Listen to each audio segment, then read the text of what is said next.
AI 시대 스토리를 디자인하다. 세 번째 이야기 일부. 나는 무엇을 하고 있는가? 나는 무엇을 하고 있는가? 아주 단순한 질문처럼 보입니다. 그런데 막상 대답하려고 하면 생각보다 어렵습니다. 우리는 보통 직업으로 자신을 설명합니다. 저는 교사입니다. 개발자입니다. 기획자입니다. 디자이너입니다. 명함 한 장이면 내가 무엇을 하는 사람인지 설명할 수 있습니다. 그런데 조금 이상합니다. 명함에는 분명 내가 적혀 있는데 그것만으로는 나를 다 설명할 수 없습니다. 틀린 것은 아닌데 뭔가 부족합니다. 저는 오랫동안 이 질문을 붙들고 있었습니다. 나는 무엇을 하는 사람일까? 그러다 어느 순간 알게 되었습니다. 이것은 직업의 문제가 아니라 어쩌면 시선의 문제인지도 모른다는 것을.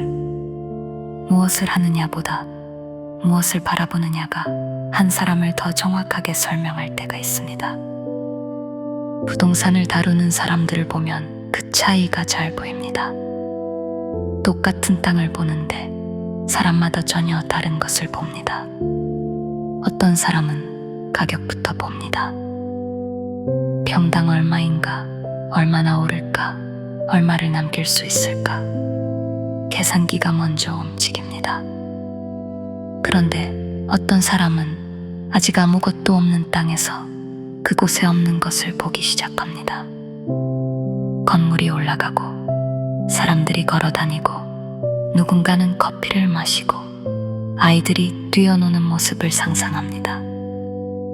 땅은 아직 그대로인데 그 사람의 머릿속에서는 벌써 사람들이 살아가고 있습니다. 저는 이 차이가 참 재미있었습니다. 판매자는 현재를 말하고 구매자는 미래를 계산합니다. 그리고 개발자는 가능성을 상상합니다. 그리고 묻습니다. 이 공간은 어떤 이야기로 완성될 수 있을까? 저는 그 질문 앞에서 멈췄습니다. 그리고 문득 생각했습니다. 내가 사람을 바라보는 방식도 이와 비슷하지 않을까? 저는 사람을 만날 때 그 사람의 현재만 보려고 하지 않습니다. 무슨 일을 하는지, 어떤 자리에 있는지, 얼마나 성공했는지보다 그 사람이 지나온 시간이 궁금합니다.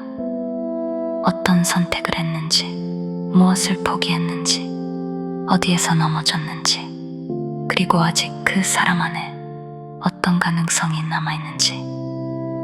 그래서 사람을 만나면 마음속으로 묻습니다. 이 사람은 앞으로 어떤 이야기를 완성할 수 있을까? 브랜드를 볼 때도 비슷합니다. 우리는 브랜드를 만들면서 이름을 정하고 로고를 만들고 색을 고르고 멋진 문구를 붙입니다. 그런데 겉모습이 아무리 근사해도 한 가지 질문에 답하지 못하면 무언가 비어 있습니다. 그래서 이 브랜드는 무슨 이야기를 하고 싶은 것일까? 왜 존재하는가? 어떤 시간을 지나왔는가? 사람들에게 어떻게 기억되고 싶은가?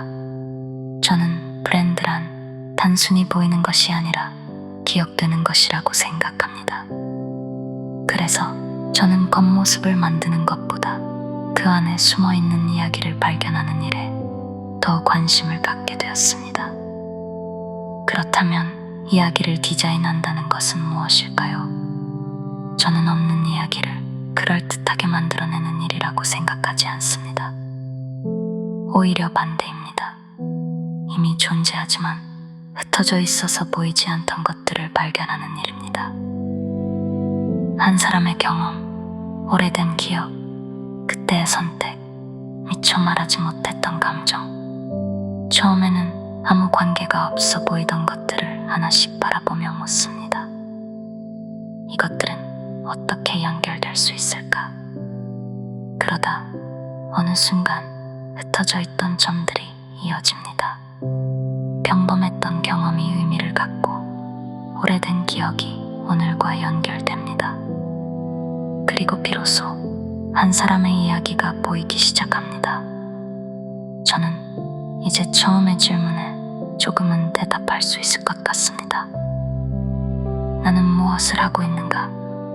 아직 세상에 없는 이야기를 억지로 만드는 것이 아니라 이미 그 사람 안에 있지만 아직 이야기라는 이름을 얻지 못한 것들을 발견하는 일, 그리고 그 흩어진 것들 사이에서 하나의 가능성을 바라보는 일. 아마 그것이 제가 하고 있는 일인지도 모르겠습니다. 그렇다면 발견한 이야기들을 어떻게 하나의 흐름으로 만들 수 있을까요? 어디에서 시작하고 어디에서 멈추며 무엇을 남기고 무엇을 덜어내야 할까요? 그 이야기는 2부에서 이어가겠습니다.